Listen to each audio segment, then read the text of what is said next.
ans d'existence, pour une entreprise, cela constitue une réussite exceptionnelle. Ça l'est d'autant plus quand la société ATA, puisque c'est d'elle qu'il s'agit, intégrée dans le groupe Siemens, exerce son activité dans un secteur en perpétuelle mutation, à savoir celui des télécommunications. ATA fait partie de ces entreprises qui vont toujours de l'avant. Mons Borinage ne peut que s'en féliciter, puisque la firme anversoise y maintient une activité depuis près de 30 ans et y occupe environ 200 personnes. Elle constitue le parfait exemple d'une collaboration fructueuse entre industrie et université. Et comme va nous le préciser Pierre Tilly, elle ne compte pas en rester là.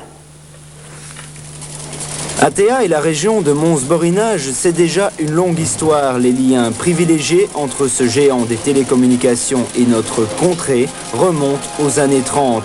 Pas étonnant dès lors qu'ATA ait installé une unité de production à Colfontaine. C'était dans les années 60. ATA a été le fournisseur primaire pour la circonscription de Mons. Ils ont directement implanté un service d'installation et de maintenance pour le réseau RTT ici à Mons. Et très vite après, on a créé un petit atelier qui était vraiment la base du futur centre de production Colfontaine. L'histoire d'ATA est féconde en événements exceptionnels. Née 10 ans après l'invention du téléphone par Graham Bell, la société anversoise a dû répondre au pari de l'exportation et de l'innovation.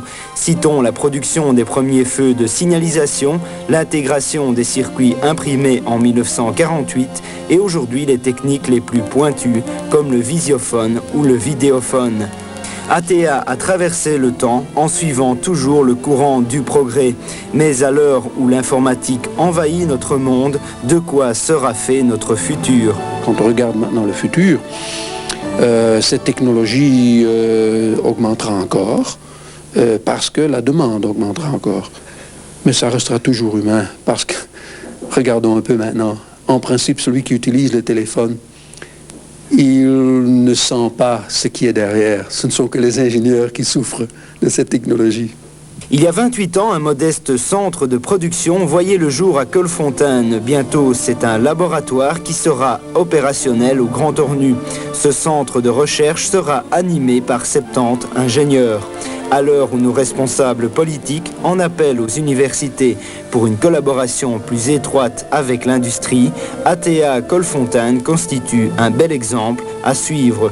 Depuis 1976, la société et la faculté polytechnique de Mons travaillent main dans la main. Nous sommes ici dans un domaine qui est absolument de haute technologie et le Borinage et la région de Mons-Borinage a absolument besoin de ce genre d'unité de production.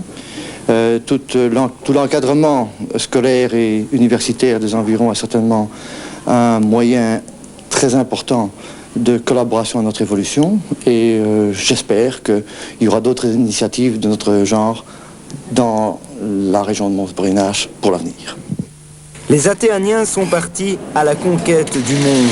Leur devise, toujours plus vite que la concurrence. Cela passe parfois par une restructuration comme celle qu'a connue ATA Colfontaine en 1990. Car la rançon de la technologie fait que la richesse d'une entreprise se déplace du travail manuel vers le travail intellectuel. L'avenir d'ATA appartient aux chercheurs. Avis au jeune Graham Bell en herbe.